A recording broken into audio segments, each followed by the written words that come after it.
পরমাত্মনে নমঃ। যথার্থ গীতা, শ্রীমদ্ ভগবদ গীতা, অথ নবম অধ্যায়। ষষ্ঠ অধ্যায় পর্যন্ত যোগেশ্বর শ্রীকৃষ্ণ যোগের ক্রমিক বিশ্লেষণ করেছেন, যা শুদ্ধ অর্থ ছিল যজ্ঞের প্রক্রিয়া।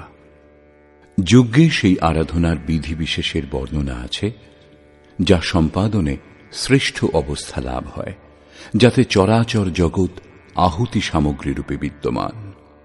মনের নিরুদ্ধ অবস্থাতে এবং নিরুদ্ধ মনেরও বিলয়কালে সেই অমৃত তত্ত্বকে জানা যায়। সাধনের শেষে যজ্ঞের পরিণাম অমৃত পান করে জ্ঞানী সনাতন ব্রহ্মে স্থিত হয়ে যান। ব্রহ্মে স্থিত অর্থাৎ মিলনের নামই যোগ। সেই যজ্ঞকে কার্যরূপ দেওয়াকেই কর্ম বলে। সপ্তম অধ্যায়ে তিনি বলেছেন, যিনি এই কর্ম করেন তিনি ব্যাপ্ত ব্রহ্ম, সম্পূর্ণ কর্ম, অধ্যাত্ম, অধিদৈব, অধিভূত এবং অধিযজ্ঞ সহ আমাকে জানেন। অষ্টম অধ্যায়ে তিনি বলেছেন, পরম গতি একেই বলে, এই হল পরম ধাম। বর্তমান অধ্যায়ে যোগেশ্বর শ্রীকৃষ্ণ বলছেন, যোগযুক্ত পুরুষের ঐশ্বর্য কিরূপ, সকলের মধ্যে ব্যাপ্ত থেকেও তিনি কিভাবে নির্লিপ্ত, কর্ম করেও কি রূপে তিনি অকর্তা। সেই পুরুষের স্বভাব এবং প্রভাবের উপরে আলোকপাত করলেন। যোগকে আচরণে পরিণত করবার পথে দেবতাগণ সৃষ্ট বাধা বিঘ্নের প্রতি সতর্ক করলেন এবং সেই পুরুষের শরণে যাবার জন্য জোর দিলেন। শ্রী ভগবান উবাচ,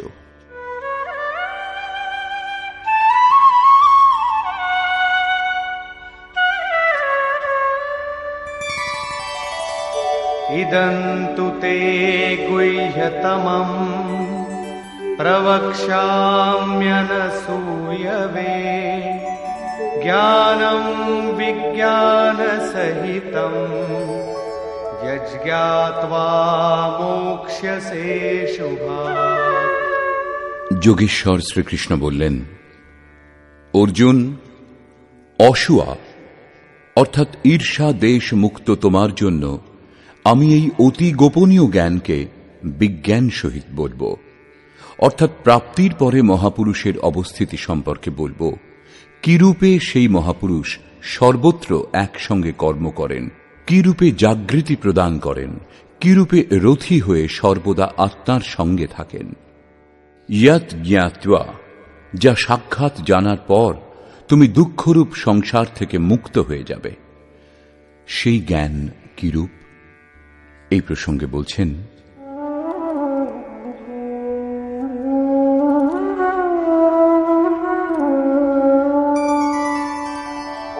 রাজবিদ্যা রাজগুহ্যম পবিত্রমিদমুত্তমম প্রত্যক্ষাবগমম ধর্ম্যম সুসুখম কর্তুমব্যয়ম। বিজ্ঞান সংযুক্ত এই জ্ঞান সর্ববিদ্যার রাজা। বিদ্যার অর্থ ভাষা জ্ঞান অথবা শিক্ষা নয়।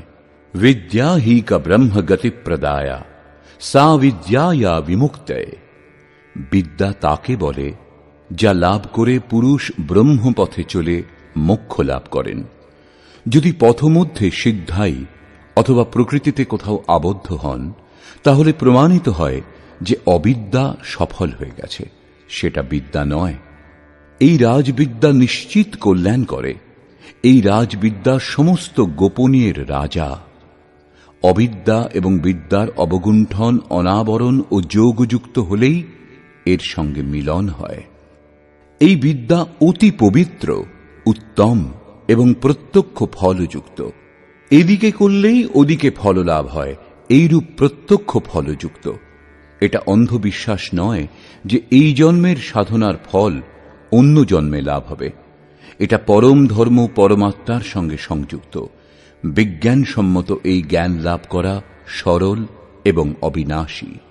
দ্বিতীয় অধ্যায়ে যোগেশ্বর শ্রীকৃষ্ণ বলেছিলেন, অর্জুন, এই যোগপথে বীজের নাশ হয় না। এর অল্প সাধনও জন্মমৃত্যুর মহাভয় থেকে উদ্ধার করে। ষষ্ঠ অধ্যায়ে অর্জুন জিজ্ঞাসা করেছিলেন যে, ভগবান, শিথিল প্রযত্নশীল সাধক নষ্টভ্রষ্ট তো হয়ে যান না? শ্রীকৃষ্ণ বললেন, অর্জুন, প্রথমে তো কর্ম কি তা বোঝা আবশ্যক, এবং বুঝবার পরে সামান্য সাধন করে থাকলেও তা কোনো জন্মে কখনো বিনাশ হয় না। পরন্তু ওই সামান্য অভ্যাসের প্রভাবে প্রত্যেক জন্মে তারই আচরণ করেন এবং অনেক জন্মের সাধনার পরিণাম স্বরূপ সেখানেই পৌঁছে যান যার নাম পরম গতি, অর্থাৎ পরমাত্মা। যোগেশ্বর শ্রীকৃষ্ণ এই সাধনা সম্বন্ধেই এখানেও বলছেন যে এই সাধন করা খুব সহজ এবং অবিনাশী, পরন্তু এর জন্য শ্রদ্ধা নিতান্ত আবশ্যক। अश्रद्धधानाः पुरुषा धर्मस्यास्य परन्तप अप्राप्य मां निवर्तन्ते मृत्यु संसारवर्त्मनि। পরন্তপ অর্জুন, এই ধর্মে সামান্য সাধন করে থাকলেও তার বিনাশ হয় না। শ্রদ্ধারহিত পুরুষ এক ইষ্টে মনকে কেন্দ্রীভূত করেন না যিনি, তিনি আমাকে লাভ না করে সংসারেই বিচরণ করেন। অতএব শ্রদ্ধা অনিবার্য। আপনি কি সংসার থেকে আলাদা? এই প্রসঙ্গে বলছেন,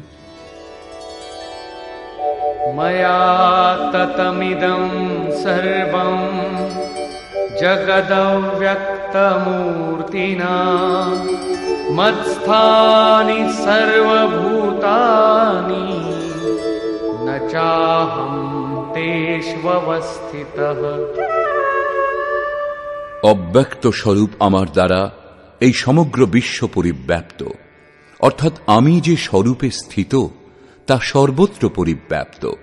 সমস্ত প্রাণী আমাতে অবস্থিত, কিন্তু আমি তাদের মধ্যে স্থিত নই, কারণ আমি অব্যক্ত স্বরূপে স্থিত। মহাপুরুষ যে অব্যক্ত স্বরূপে স্থিত সেই স্তর থেকেই, অর্থাৎ দেহ ত্যাগ করে সেই অব্যক্ত স্তর থেকেই বাণী প্রচার করেন। এই ক্রমেই আরো বলছেন,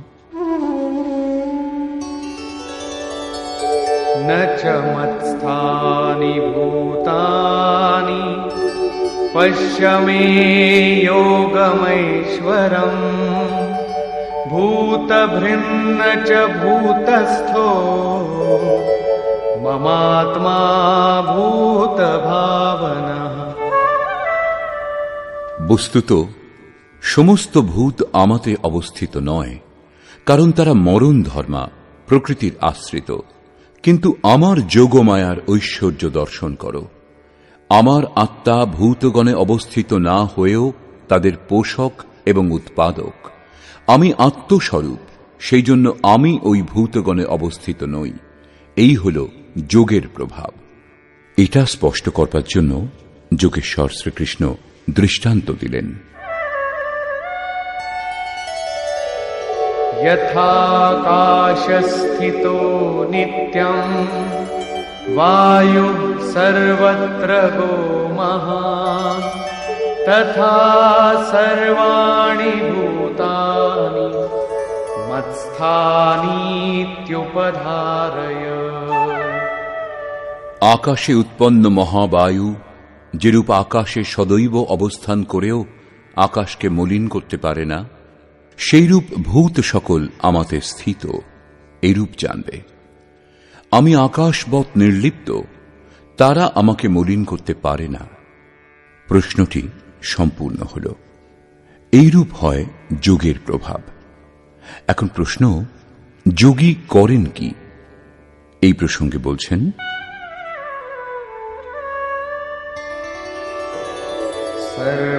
सर्वभूतानि कौन्तेय प्रकृतिं यान्ति मामिकाम् कल्पक्षये पुनस्तानि कल्पादौ विसृजाम्यहम्।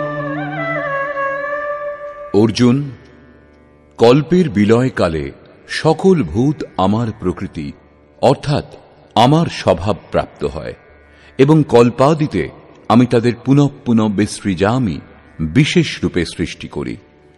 তারা আগে বিকৃত অবস্থাতে ছিল, তাদেরই রচনা করি, সুসজ্জিত করি। যারা অচেতন তাদের চেতনা প্রদান করি, কল্পের জন্য প্রেরিত করি। কল্পের তাৎপর্য উত্থানোন্মুখ পরিবর্তন। আসুরী সম্পদ ত্যাগ করে পুরুষ যেমন যেমন দৈবী সম্পদের অধিকারী হন, তেমন তেমন কল্পের আরম্ভ হয় এবং যখন ঈশ্বর ভাব প্রাপ্ত হন তখনই কল্পের শেষ হয়। নিজের কর্ম সম্পূর্ণ করে কল্প বিলীন হয়ে যায়। ভজনের আরম্ভ কল্পের আদি এবং যেখানে লক্ষ্য স্পষ্ট হয় সেটাই ভজনের পরাকাষ্ঠা। কল্পের শেষ সেখানেই। যখন প্রত্যেক আত্মা যোনির কারণভূত রাগ দেশাদি থেকে মুক্ত হয়ে নিজ শাশ্বত স্বরূপে স্থির হয়ে যায়, এই অবস্থা সম্বন্ধেই শ্রীকৃষ্ণ বলছেন যে আমার প্রকৃতি প্রাপ্ত হয়। যে মহাপুরুষ প্রকৃতিকে বিলীন করে স্বরূপে স্থিত হন, তাঁর আবার প্রকৃতি কি? তার মধ্যে কি প্রকৃতি এখনো বাকি? না। তৃতীয় অধ্যায়ের ৩৩ সংখ্যক শ্লোকে যোগেশ্বর শ্রীকৃষ্ণ বলেছেন, সমস্ত প্রাণী নিজ প্রকৃতিকে প্রাপ্ত হয়। তাদের উপর প্রকৃতির গুণের যেরূপ প্রভাব থাকে সেই রূপ তাঁরা কার্য করেন। এবং জ্ঞানবানপি, প্রত্যক্ষ দর্শনের পর জ্ঞানীও নিজ প্রকৃতির অনুরূপ চেষ্টা করেন। তিনি অনুগামীদের কল্যাণের জন্য করেন। পূর্ণ জ্ঞানী তত্ত্বস্থিত মহাপুরুষের অবস্থিতিই তাঁর প্রকৃতি। তিনি স্বস্বভাব মতোই প্রবৃত্ত থাকেন। কল্পের শেষে মানুষ মহাপুরুষের এই অবস্থিতি প্রাপ্ত হন। মহাপুরুষের এই কৃতিত্বের ওপর পুনরায় আলোকপাত করছেন।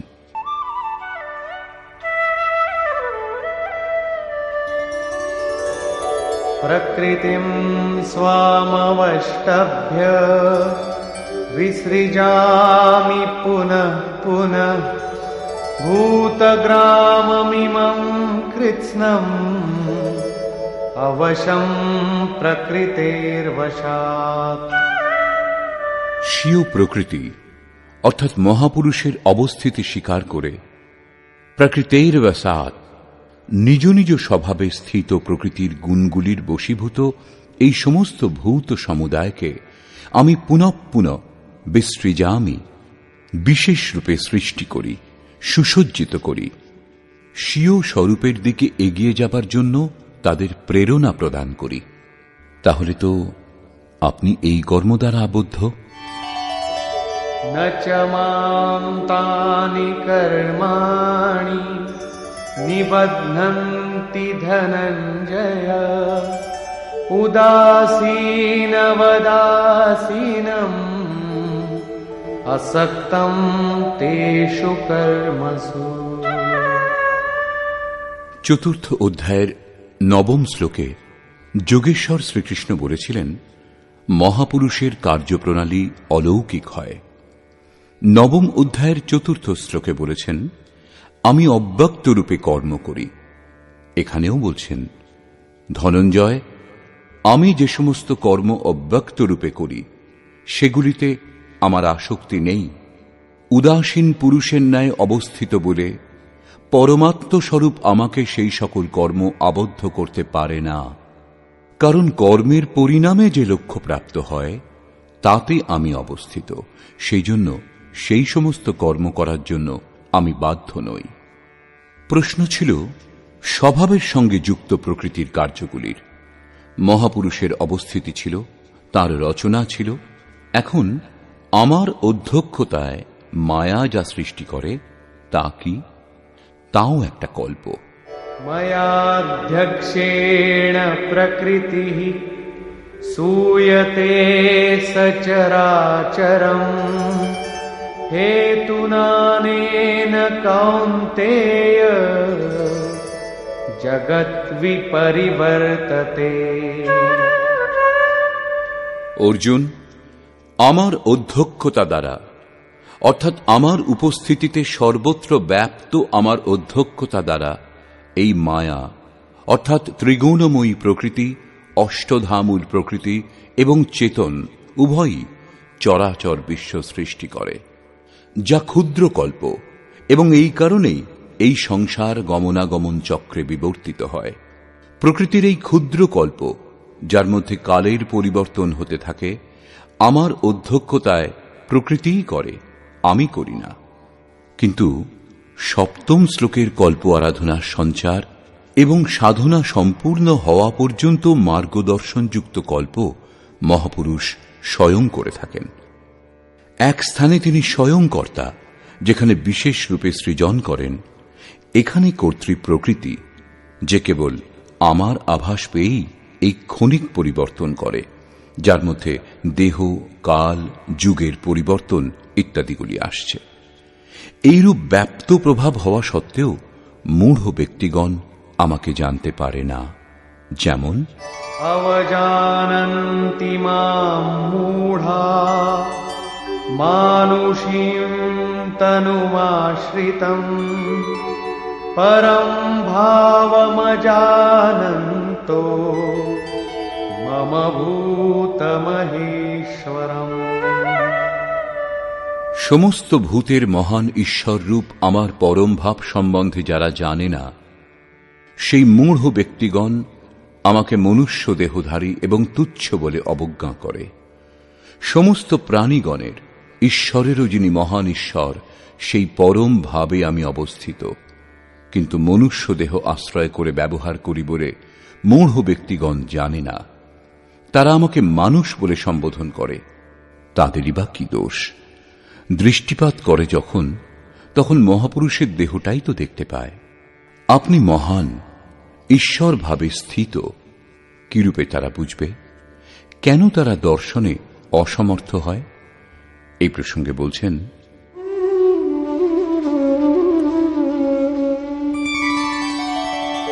মোঘাশা মোঘ কর্মাণো মোঘ জ্ঞানাবিচেতসঃ রাক্ষসীমাসুরীম চৈব প্রকৃতিম মোহিনীম শ্রিতাঃ। তারা বৃথা আশা, অর্থাৎ যা কখনো পূর্ণ হবে না এইরূপ আশা, বৃথা কর্ম অর্থাৎ বন্ধনকারী কর্ম, এবং বৃথা জ্ঞান যা বস্তুত অজ্ঞান, বিচেতসঃ বিশেষ রূপে অচেতন, রাক্ষস এবং অসুরের ন্যায় মোহপ্রাপ্ত হয়, এইরূপ স্বভাব ধারণ করে থাকে, অর্থাৎ আসুরী স্বভাবযুক্ত হয়। সেই জন্য মানুষ বলে অবজ্ঞা করে। অসুর এবং রাক্ষস ভাব মনেরই স্বভাব, জাতি প্রসূত বা যোনি প্রসূত নয়। যাদের আসুরী স্বভাব, তারা আমাকে জানতে পারে না, কিন্তু মহাত্মাগণ আমাকে জানেন এবং ভজনা করেন। মহাত্মানস্তু মাম পার্থ দৈবীম প্রকৃতিমাশ্রিতাঃ ভজন্ত্যনন্যমনসো জ্ঞাত্বা ভূতাদিমব্যয়ম। হে পার্থ, পরন্তু দৈবী প্রকৃতি অর্থাৎ দৈবী সম্পদ আশ্রয় করে মহাত্মাগণ আমাকে সর্বভূতের আদি কারণ, অব্যক্ত এবং অক্ষর জেনে অনন্য মনে অর্থাৎ মনের অন্তরারে অন্য কাউকে স্থান না দিয়ে কেবল আমাতে শ্রদ্ধাযুক্ত হয়ে নিরন্তর আমাকে ভজনা করেন। কিরূপে ভজনা করেন? এই প্রসঙ্গে বলছেন, সততং কীর্তয়ন্তো মাম যতন্তশ্চ দৃঢ়ব্রতাঃ নমস্যন্তশ্চ মাম ভক্ত্যা নিত্যযুক্তা উপাসতে। তারা নিরন্তর চিন্তনের ব্রতে দৃঢ় থেকে আমার গুণের স্মরণ করেন, প্রাপ্তির জন্য যত্নশীল হন এবং পুনঃ পুনঃ আমাকে নমস্কার করে সদা সমাহিত হয়ে অনন্য ভক্তি দ্বারা আমার উপাসনা করেন, অবিরল নিযুক্ত থাকেন। কি উপাসনা করেন? এই কীর্তিমান কিরূপ? অন্য কোনো উপাসনা নয়, পরন্তু সেই যজ্ঞ যা বিস্তারপূর্বক বলেছেন। সেই আরাধনা সম্বন্ধেই যোগেশ্বর শ্রীকৃষ্ণ এখানে সংক্ষেপে পুনরায় বলছেন। জ্ঞানযজ্ঞেন চাপ্যন্যে যজন্তো মামুপাসতে একত্বেন পৃথক্ত্বেন বহুধা বিশ্বতো মুখম। তাদের মধ্যে কেউ কেউ সর্বব্যাপ্ত বিরাট পরমাত্মা রূপ আমাকে জ্ঞানযজ্ঞ দ্বারা যজন করেন, অর্থাৎ নিজের লাভ লোকসান এবং সামর্থ্য বুঝে এই নিয়ত কর্মযজ্ঞে প্রবৃত্ত হন। কেউ কেউ একত্বভাবে আমার উপাসনা করেন। তাকে সেই পরমাত্ম তত্ত্বে একীভূত হতে হবে, এবং কেউ সমস্ত কিছু আমাকে পৃথক রেখে আমাকে সমর্পণ করে নিষ্কাম সেবাভাব দ্বারা আমার উপাসনা করেন এবং নানাভাবে উপাসনা করেন। কারণ এই সকলই একটা যজ্ঞেরই উঁচু নিচু স্তর মাত্র। সেবা থেকেই যজ্ঞ আরম্ভ হয়। কিন্তু এই যজ্ঞের অনুষ্ঠান হয় কিরূপে? যোগেশ্বর শ্রীকৃষ্ণ বলছেন, যজ্ঞ আমি করি। যদি মহাপুরুষ রথী না হন, তাহলে যজ্ঞ সম্পূর্ণ হবে না। তার নির্দেশ পেয়েই সাধক বুঝতে সক্ষম হন যে কোন স্তরে তিনি এখন কত দূর এগিয়েছেন। বস্তুত যজ্ঞকর্তা কে? এই প্রসঙ্গে যোগেশ্বর শ্রীকৃষ্ণ বলছেন,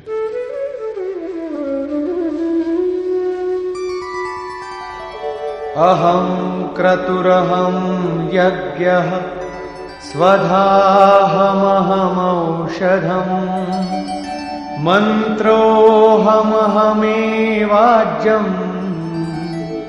অহমগ্নিরহং হুতম। আমি কর্তা। বস্তুত কর্তাকে প্রেরক রূপে সঞ্চালন করেন ইষ্ট।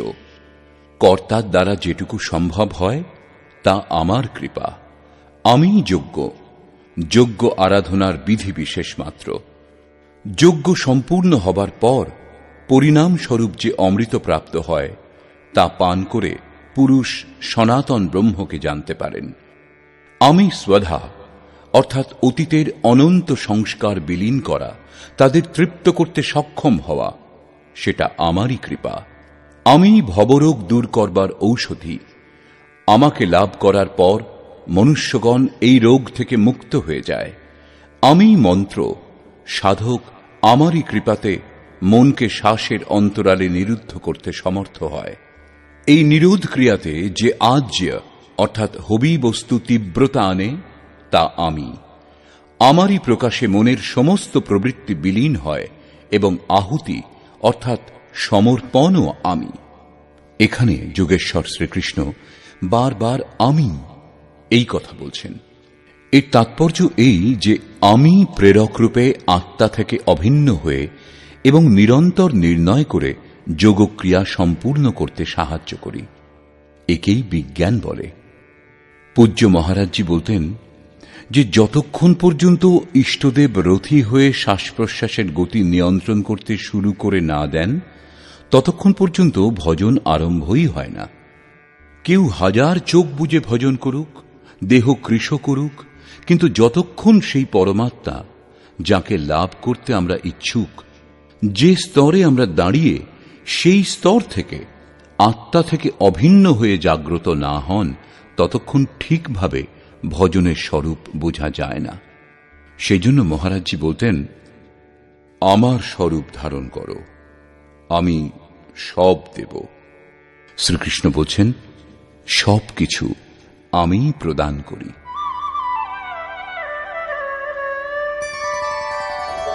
পিতাহমস্য জগতো মাতা ধাতা পিতামহঃ বেদ্যং পবিত্রমোঙ্কার ঋক্সাময়জুরেব চ। অর্জুন, আমি সম্পূর্ণ জগতের ধাতা অর্থাৎ ধারণকর্তা, পিতা অর্থাৎ পালনকর্তা, মাতা অর্থাৎ জন্মদাত্রী, পিতামহ অর্থাৎ মূল উদ্গম, যাতে সকলেই লীন হয়ে যায়, এবং জানবার যোগ্য পবিত্র ওঙ্কার অর্থাৎ অহম আকার ইতি ওঙ্কার, সেই পরমাত্মা আমার স্বরূপে স্থিত, সোহং তত্ত্বমসি ইত্যাদি একে অন্যের পর্যায়ভুক্ত। এইরূপ জানবার যোগ্য স্বরূপ আমি। ঋক অর্থাৎ সম্পূর্ণ প্রার্থনা, সাম অর্থাৎ সমত্ব প্রদানকারী প্রক্রিয়া, যজুঃ অর্থাৎ আরাধনার বিধিবিশেষও আমি। যোগ অনুষ্ঠানের এই তিনটি আবশ্যক অঙ্গ আমার দ্বারা সম্পাদিত হয়। গতির্ভর্তা প্রভু সাক্ষী নিবাস শরণম সুহৃৎ প্রভব প্রলয় স্থানম নিধানম বীজমব্যয়ম। হে অর্জুন, গতি অর্থাৎ লাভের যোগ্য, পরম গতি, ভর্তা ভরণ পোষণকারী, সকলের স্বামী, সাক্ষী অর্থাৎ দ্রষ্টারূপে স্থিত, সকলের জ্ঞাতা, সকলের বাসস্থান স্মরণ গ্রহণের যোগ্য, অকারণ সুহৃদ, উৎপত্তি এবং প্রলয় অর্থাৎ শুভ অশুভ সংস্কার সমূহের বিলয় এবং অবিনাশী কারণ আমি, অর্থাৎ শেষে যার মধ্যে বিলীন হয় সেই সমস্ত বিভূতি আমি। तपाम्यहमहं वर्षं निगृह्णाम्युत्सृजामि च अमृतं चैव मृत्युश्च सदसच्चाहमर्जुन। সূর্যরূপে আমি উত্তাপ বিকিরণ করি, বর্ষা আকর্ষণ করি। মৃত্যুর অতীত যে অমৃত তত্ত্ব এবং মৃত্যু, সৎ ও অসৎ সব আমি, অর্থাৎ যে পরম প্রকাশ প্রদান করে সেই সূর্যও আমি। যারা ভজনা করেন, কখনো কখনো তারা আমাকে অসৎ বলে মনে করেন, তাদের মৃত্যু হয়। এইরূপ বলছেন। त्रैविद्या मां सोमपाः पूतपापाः यज्ञैरिष्ट्वा स्वर्गतिं प्रार्थयन्ते ते पुण्यमासाद्य सुरेन्द्रलोकम् अश्नन्ति दिव्यान् दिवि देवभोगान्। আরাধনা বিদ্যার অঙ্গ তিনটি, ঋক, সাম এবং যজু, অর্থাৎ প্রার্থনা, সমত্বের প্রক্রিয়া এবং ভজনার আচরণ করেন যারা, সোম অর্থাৎ চন্দ্রমার ক্ষীণ প্রকাশ যারা পেয়ে থাকেন, পাপ থেকে মুক্ত হয়ে পবিত্র পুরুষ সেই যজ্ঞের নির্ধারিত প্রক্রিয়ার আচরণ করেন, আমাকে ইষ্টরূপে পূজা করেন, স্বর্গপ্রাপ্তির জন্য প্রার্থনা করেন। একেই অসৎ কামনা বলে। এতে তাদের মৃত্যু ঘটে, তাদের পুনর্জন্ম হয়, যেরূপ এর আগে শ্লোকটিতে যোগেশ্বর বলেছেন। তারা আমারই পূজা করেন, সেই নির্ধারিত বিধি দ্বারাই করেন, কিন্তু পরিবর্তে স্বর্গ কামনা করেন। সেই পুরুষগণ পুণ্যকর্মের ফলস্বরূপ ইন্দ্রলোক লাভ করেন, স্বর্গে অপ্রাকৃত দেবভোগ উপভোগ করেন, অর্থাৎ আমি সেই ভোগ প্রদান করি। ते तं भुक्त्वा स्वर्गलोकं विशालम् क्षीणे पुण्ये मर्त्यलोकं विशन्ति एवं त्रयी धर्ममनुप्रपन्ना गतागतं कामकामा लभन्ते। তারা সেই বিপুল স্বর্গলোক উপভোগ করে পুণ্য ক্ষয় হলে মৃত্যুলোক অর্থাৎ জন্ম মৃত্যুর চক্রে বিবর্তিত হন। এইরূপ ত্রয়ী ধর্মম, প্রার্থনা, সমত্ব এবং ভজনার তিনটি বিধি দ্বারা একটা যজ্ঞেরই অনুষ্ঠান করেন যারা, তারা আমার শরণাগত হলেও সকাম হওয়ার জন্য পুনঃ পুনঃ যাতায়াত অর্থাৎ পুনর্জন্ম লাভ করেন, কিন্তু তাদের মূল কখনো নাশ হয় না, কারণ এই পথে বীজের নাশ হয় না। কিন্তু যারা কোনরূপ কামনা করেন না, তারা কি লাভ করেন? অনন্যাশ্চিন্তয়ন্তো মাম ये जनाः पर्युपासते तेषां नित्याभियुक्तानां योगक्षेमं वहाम्यहम्। অনন্যভাবে আমাতে স্থিত ভক্তগণ পরমাত্মস্বরূপ আমারই নিরন্তর চিন্তন করেন। পর্যুপাসতে, লেশ মাত্র ত্রুটি না রেখে আমার উপাসনা করেন। সেই নিত্য একইভাবে সংযুক্ত পুরুষগণের যোগক্ষেম স্বয়ং আমি বহন করি, অর্থাৎ তাদের যোগের সুরক্ষার সমস্ত দায়িত্ব নিজের হাতে তুলে নিই। এরপরেও লোকে অন্যান্য দেবতাগণের ভজনা করে।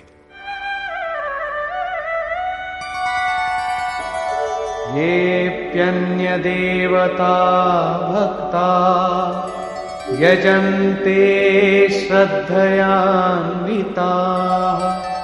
तेऽपि मामेव कौन्तेय यजन्त्यविधिपूर्वकम्।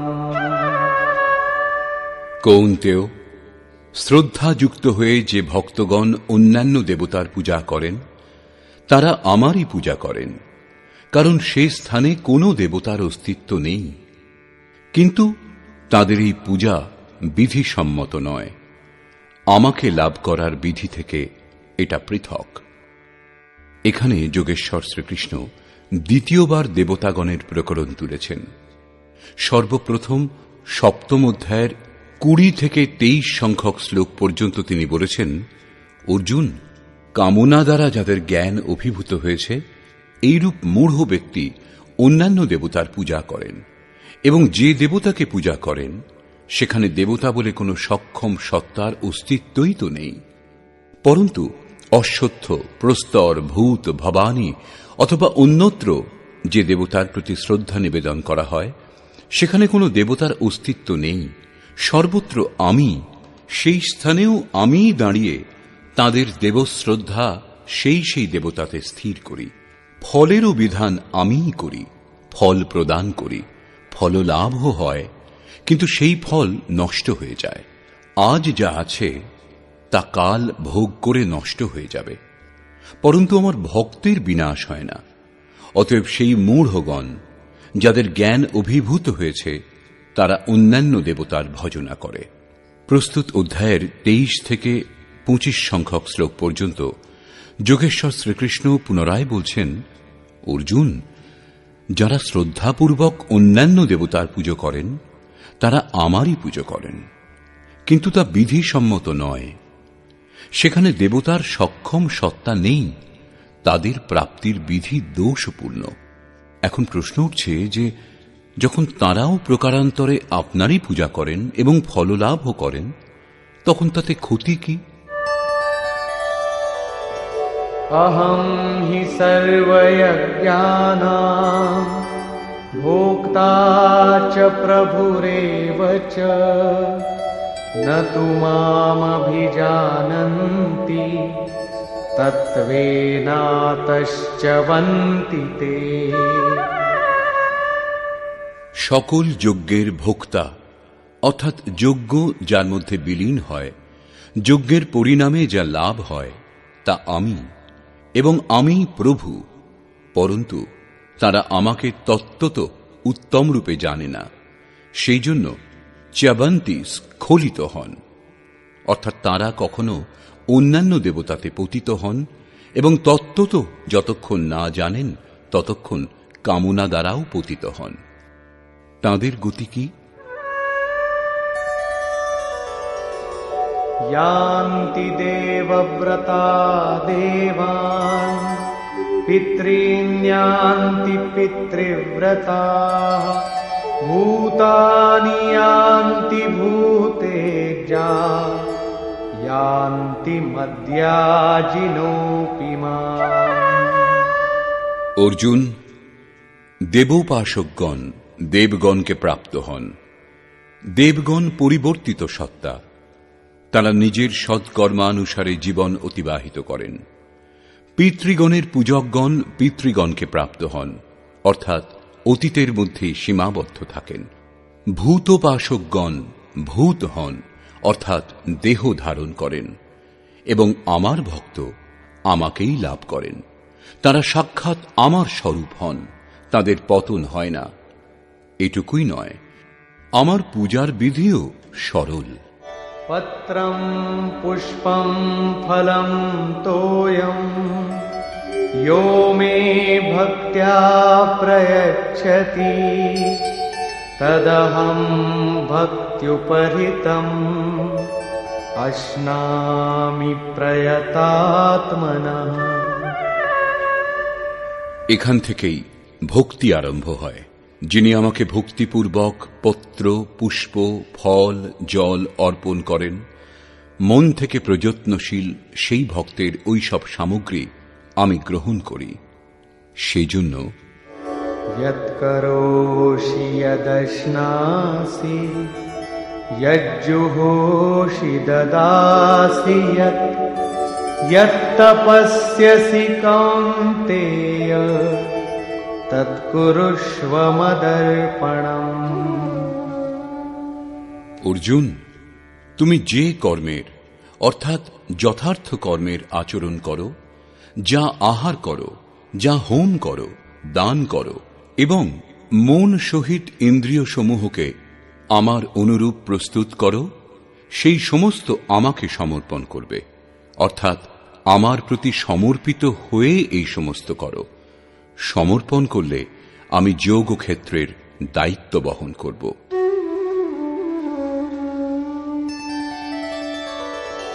शुभाशुभफलैरेवम् मोक्ष्यसे कर्मबन्धनैः सन्न्यासयोगयुक्तात्मा विमुक्तो मामुपैष्यसि। এই রূপে সর্বস্বের ন্যাস সন্ন্যাস যোগে যুক্ত হয়ে তুমি শুভাশুভ ফল বিশিষ্ট কর্মের বন্ধন থেকে মুক্ত হয়ে আমাকে লাভ করবে। এই তিনটি শ্লোকেই যোগেশ্বর শ্রীকৃষ্ণ ক্রমবদ্ধভাবে সাধন এবং তার পরিণামের বর্ণনা করেছেন। প্রথমে পত্র, পুষ্প, ফল ও জল পূর্ণ শ্রদ্ধার সঙ্গে অর্পণ, দ্বিতীয় সমর্পিত হয়ে কর্মের আচরণ, এবং তৃতীয় পূর্ণ সমর্পণের সঙ্গে সর্বস্বের ত্যাগ। এই সকল দ্বারা কর্মবন্ধন থেকে বিমুক্ত অর্থাৎ বিশেষ রূপে মুক্ত হয়ে যাবে। মুক্ত হলে লাভ কি? বলছেন আমাকে লাভ করবে। এখানে মুক্তি এবং প্রাপ্তি একে অন্যের পূরক। আপনার প্রাপ্তিই হল মুক্তি। তাহলে তাতে লাভ? এই প্রসঙ্গে বলছেন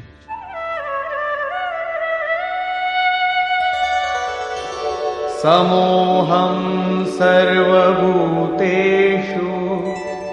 न मे द्वेषोऽस्ति न प्रियः ये भजन्ति तु मां भक्त्या मयि ते तेषु चाप्यहम्। সৃষ্টিতে আমার প্রিয় বা অপ্রিয় বলে কেউ নেই, কিন্তু যিনি অনন্য ভক্ত তিনি আমাতে অবস্থান করেন এবং আমিও তাঁর হৃদয়ে বাস করি। এই আমার একমাত্র আত্মীয়তার সম্পর্ক, তাতে পরিপূর্ণ হয়ে যাই। আমাতে ও তাতে কোনো পার্থক্য থাকে না। তাহলে তো বহু ভাগ্যবান ব্যক্তি ভজন করেন। ভজনের অধিকার কাদের? এই প্রসঙ্গে যোগেশ্বর শ্রীকৃষ্ণ বলছেন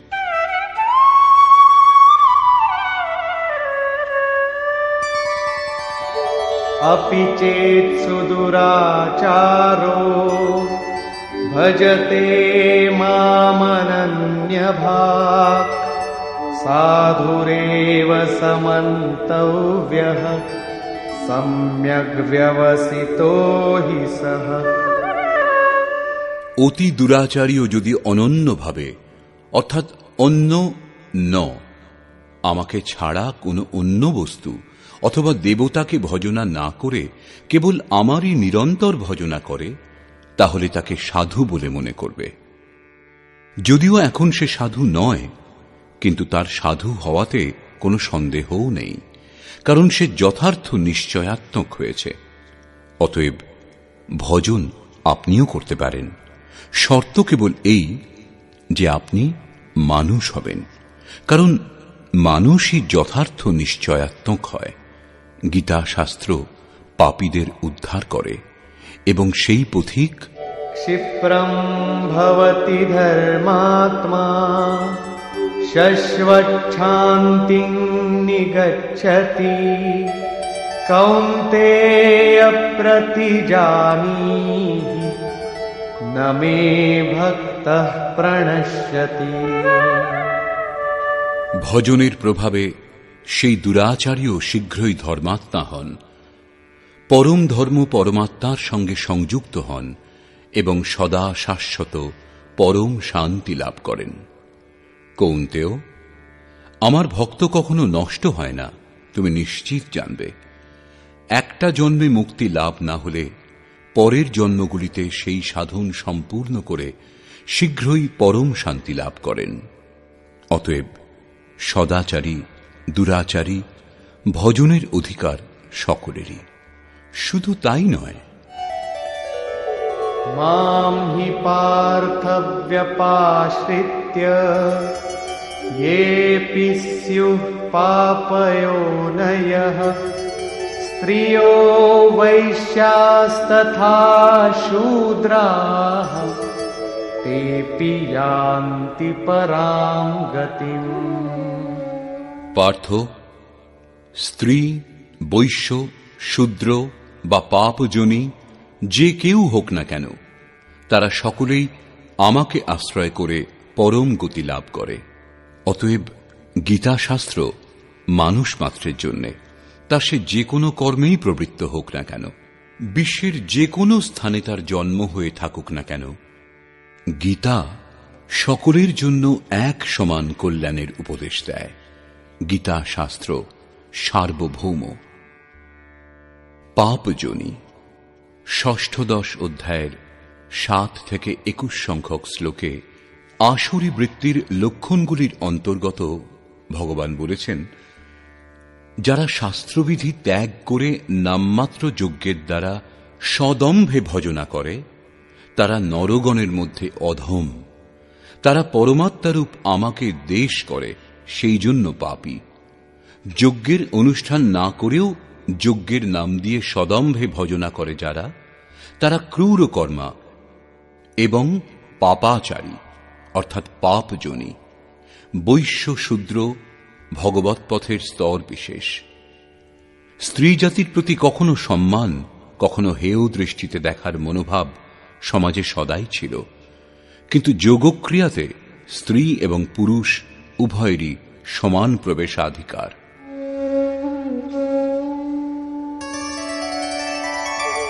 किं पुनर्ब्राह्मणाः पुण्या भक्ता राजर्षयस्तथा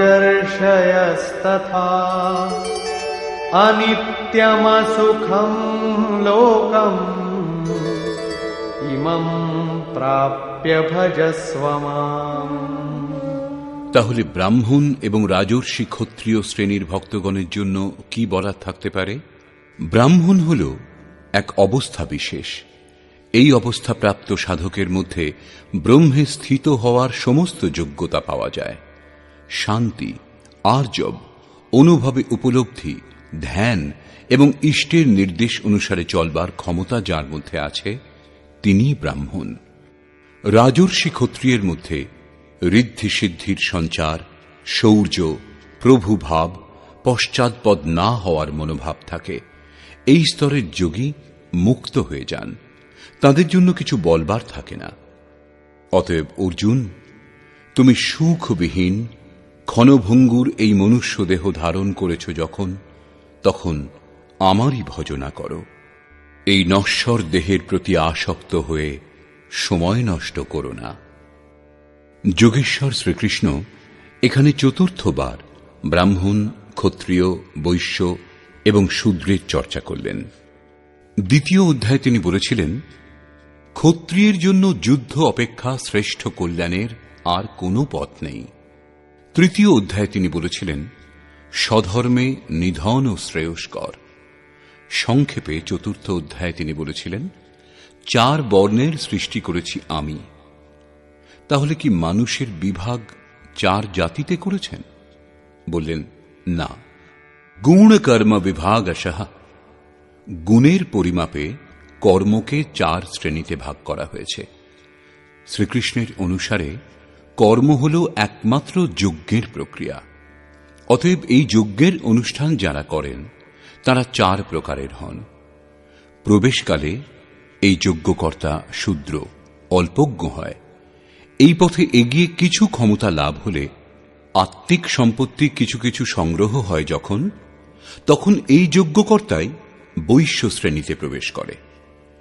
এই স্তর থেকে আরো উন্নত হলে, প্রকৃতির 3টি গুণকে সংযত করার ক্ষমতা সম্পন্ন হলে সেই সাধকই ক্ষত্রিয় শ্রেণীতে প্রবেশ করেন।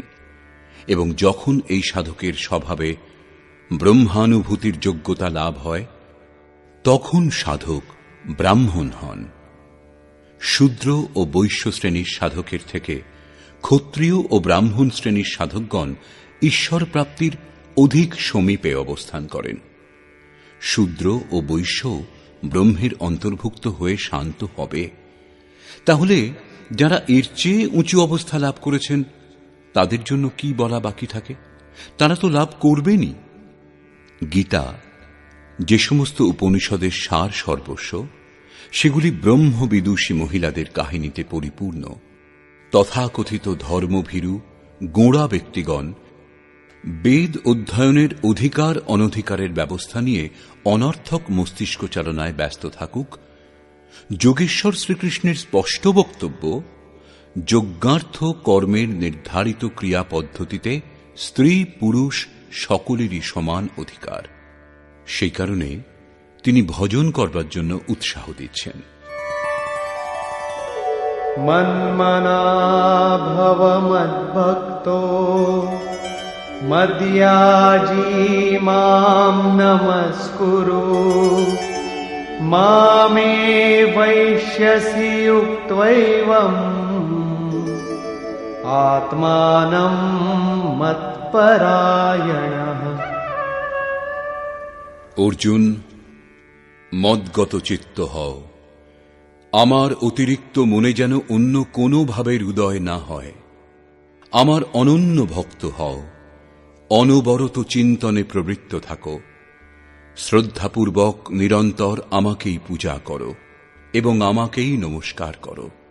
এইরূপে আমার শরণাগত হয়ে আত্মা আমাতে একইভাবে স্থিত করলে আমাকেই লাভ করবে, অর্থাৎ আমার সঙ্গে একত্ব বোধ করবে। নিষ্কর্ষ। বর্তমান অধ্যায়ের আরম্ভে শ্রীকৃষ্ণ বলেছিলেন, অর্জুন, তোমার মতো দোষমুক্ত ভক্তের জন্য আমি এই জ্ঞান বিজ্ঞানসম্মতভাবে বলবো, যা জানবার পর কিছু জানা বাকি থাকবে না। এই সম্বন্ধে জেনে তুমি সংসার বন্ধন থেকে মুক্ত হয়ে যাবে। এই জ্ঞান সম্পূর্ণ বিদ্যার রাজা। বিদ্যা তাকেই বলে যা পরব্রহ্মে স্থিতি প্রদান করে। এই জ্ঞান সম্পূর্ণ গোপনীয় বিষয়গুলির রাজা, অর্থাৎ গোপনীয় বিষয়গুলিকে প্রত্যক্ষ করতে সাহায্য করে। এই জ্ঞান প্রত্যক্ষ ফলযুক্ত, সাধন সুগম ও অবিনাশী। আপনি যদি অতি অল্প সাধনও করে থাকেন, তবু তা কোনো কালে নাশ হবে না। পরন্তু এই সাধনের প্রভাবে আপনি পরম শ্রেয় পর্যন্ত পৌঁছে যাবেন, কিন্তু একটা শর্তে, শ্রদ্ধাহীন পুরুষ পরম গতি লাভ না করে এই সংসার চক্রে বিবর্তিত হয়। যোগেশ্বর শ্রীকৃষ্ণ যোগের ঐশ্বর্যের উপর আলোকপাত করলেন। দুঃখের সংযোগের বিয়োগকেই যোগ বলে, অর্থাৎ সংসারের সংযোগ বিয়োগ থেকে যা সর্বথা মুক্ত তার নামই যোগ। পরম তত্ত্ব পরমাত্মার মিলনের নাম যোগ। পরমাত্মার প্রাপ্তি যোগের পরাকাষ্ঠা। যিনি এতে স্থিতি লাভ করেছেন সেই যোগীর প্রভাব লক্ষ্য করো। সম্পূর্ণ ভূতগণের প্রভু এবং জীবধারীগণের পোষক হওয়া সত্ত্বেও আমার আত্মা ওই ভূতগণে স্থিত নয়। আমি আত্মরূপে স্থিত, সেই পরমাত্মা। আকাশে উৎপন্ন সর্বত্র বিচরণশীল বায়ু যেরূপ আকাশে স্থিত হয়েও তাকে মলিন করতে পারে না, সেইরূপ সমস্ত ভূত আমাতে স্থিত, কিন্তু আমি তাদের মধ্যে লিপ্ত নই। অর্জুন, কল্পের আদিতে ভূতগণকে বিশেষ রূপে সৃষ্টি করি, সুসজ্জিত করি, এবং কল্পের শেষে সমস্ত ভূত আমার প্রকৃতি অর্থাৎ যোগে আরূঢ় যে মহাপুরুষ তাঁর অবস্থিতি, তাঁর অব্যক্ত ভাব লাভ করে। যদ্যপি মহাপুরুষ প্রকৃতির অতীত হন, কিন্তু প্রাপ্তির পরে স্বভাব অর্থাৎ স্বয়ংয়ে স্থিত থেকে লোক সংগ্রহের জন্য যে কাজ করেন তাই হয় তাঁর স্থিতি। এই স্থিতির কার্যকলাপকে সেই মহাপুরুষের প্রকৃতি বলে সম্বোধন করা হয়েছে। এক রচয়িতা আমি সমস্ত ভূতকে কল্পের জন্য প্রেরণা প্রদান করি, এবং আর এক রচয়িতা ত্রিগুণময়ী প্রকৃতি, যে আমার ইঙ্গিত পেয়ে চরাচর সহিত ভূতগণকে সৃষ্টি করে। এও এক কল্প, যার মধ্যে দেহ পরিবর্তন, স্বভাব পরিবর্তন এবং কাল পরিবর্তন নিহিত। গোস্বামী তুলসীদাসও তাই বলছেন, এক দুষ্ট অতিশয় দুঃখরূপা যা বস জীব পরাভবকূপা। এই প্রকৃতির রহস্য দুটি, বিদ্যা ও অবিদ্যা। এর মধ্যে অবিদ্যা অতিশয় দুষ্ট, দুঃখরূপ, যার দ্বারা বাধ্য হয়ে জীব ভবকূপে পড়ে আছে, যার প্রেরণাতে জীব কাল, কর্ম, স্বভাব এবং গুণের চক্রে জড়িয়ে যায়। অন্যটি বিদ্যা মায়া, যার সম্বন্ধে শ্রীকৃষ্ণ বলছেন, আমি সৃষ্টি করি। গোস্বামীজির অনুসারে প্রভু সৃষ্টি করেন। এক রচৈ জগ গুণ বস যাকে, প্রভু প্রেরিত নহি নিজ বলতাকে। এটি জগতের রচনা করে, গুণ যার আশ্রিত। কল্যাণকর গুণ একমাত্র ঈশ্বরে বিদ্যমান। প্রকৃতির কোনো গুণই নেই, তা নশ্বর, কিন্তু বিদ্যাতে প্রভুই প্রেরক রূপে কর্ম করেন। এইরূপ কল্প দুই প্রকার, বস্তু, দেহ এবং কালের পরিবর্তন এক প্রকারের কল্প। কিন্তু এই যে পরিবর্তন, তা প্রকৃতি আমার ইঙ্গিত পেয়ে করে, কিন্তু এর থেকে শ্রেষ্ঠ কল্প, যা আত্মাকে নির্মল রূপ প্রদান করে, তার বিন্যাস মহাপুরুষ করেন। তারা অচেতন ভূতগণকে সচেতন করেন। ভজনের আদি এই কল্পের আরম্ভ, এবং ভজনের পরাকাষ্ঠা হল কল্পের শেষ। যখন এই কল্প ভবরোগ থেকে সম্পূর্ণরূপে নিরোগ করে শাশ্বত ব্রহ্মে স্থিতি প্রদান করে, সেই স্থিতি অবস্থা লাভের সময় যোগী আমার অবস্থিতি এবং আমার স্বরূপ লাভ করেন। প্রাপ্তির পরে মহাপুরুষের অবস্থিতিকেই তাঁর প্রকৃতি বলে।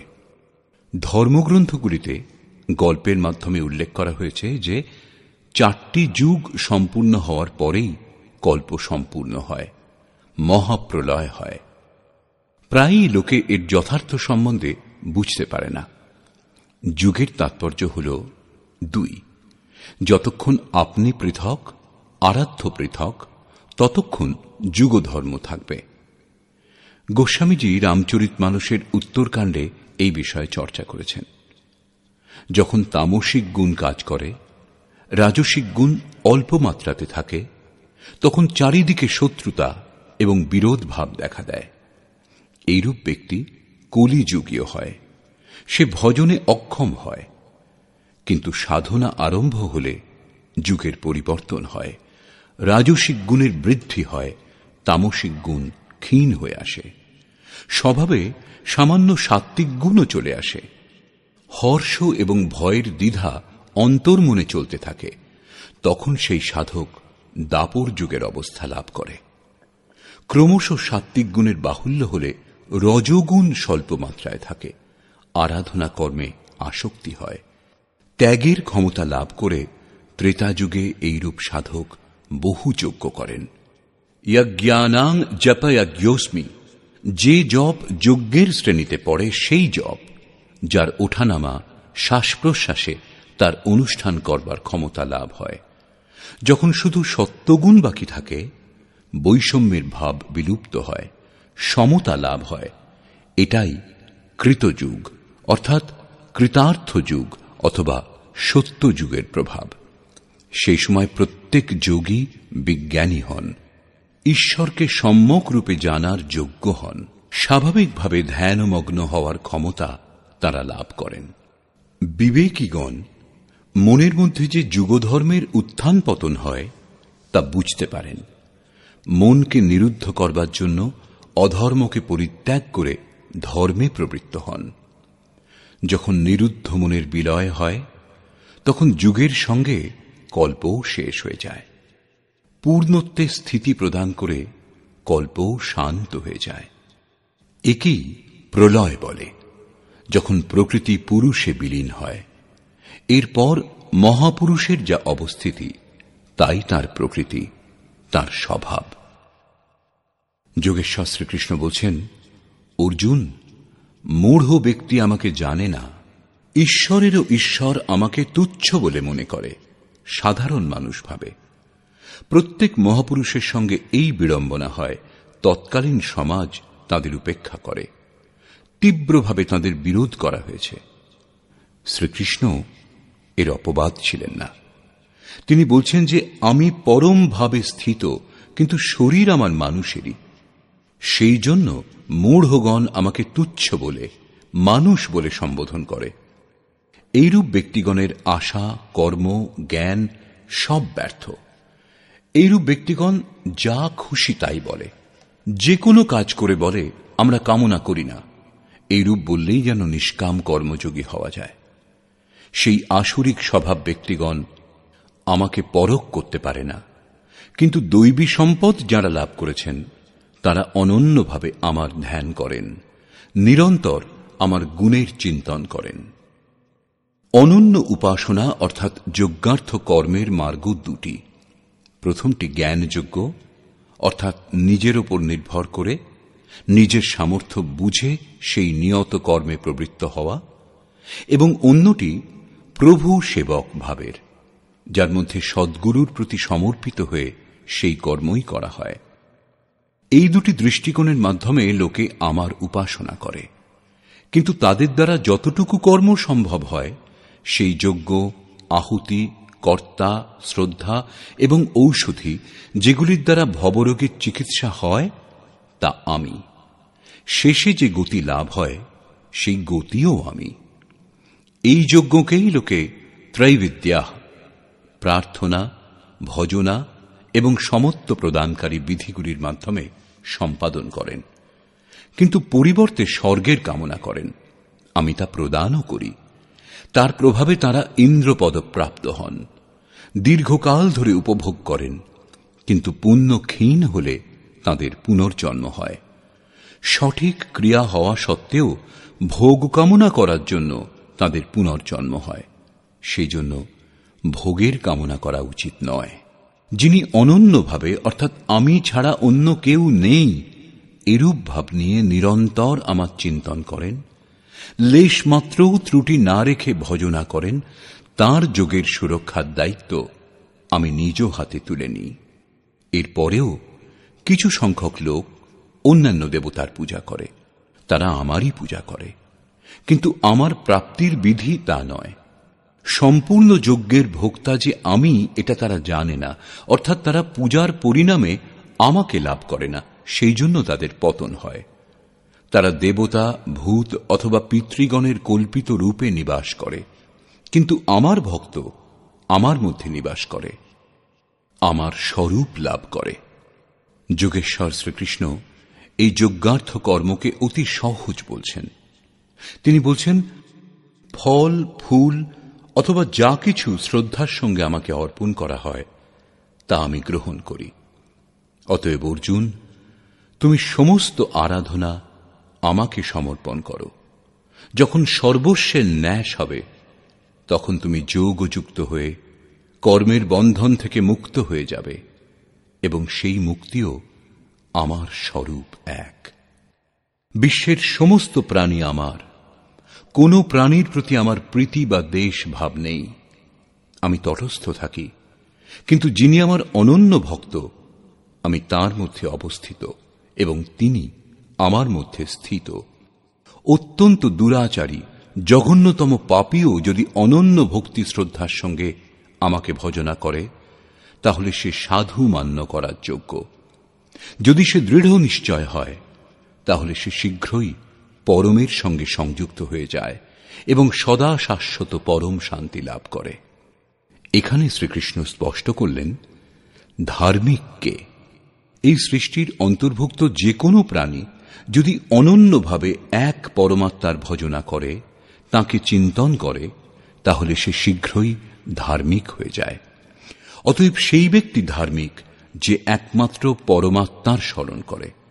অবশেষে আশ্বাস দিচ্ছেন, অর্জুন, আমার ভক্ত কখনো নষ্ট হয় না। শূদ্র, নীচ, আদিবাসী, অনাদিবাসী, যে কোনো নামধারী, পুরুষ অথবা স্ত্রী, পাপজনী, তির্যকজনী, সকলেই আমার শরণাগত হয়ে পরম শ্রেয় লাভ করে।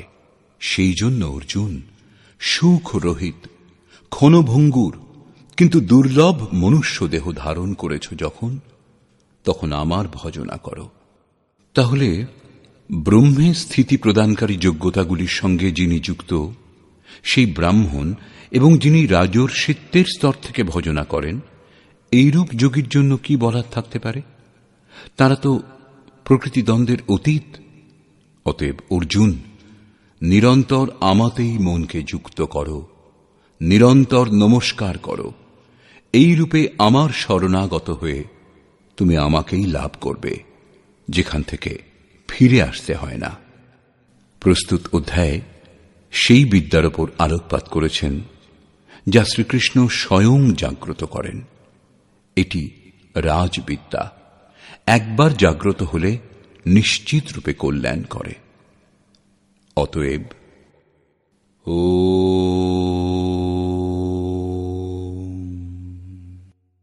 এই প্রকার শ্রীমদ্ ভগবদ্ গীতারূপী উপনিষদ এবং ব্রহ্মবিদ্যা তথ্য যোগে শাস্ত্র বিষয়ক শ্রীকৃষ্ণ এবং অর্জুনের সংবাদে রাজবিদ্যা জাগৃতি নামক 9ম অধ্যায় পূর্ণ হল।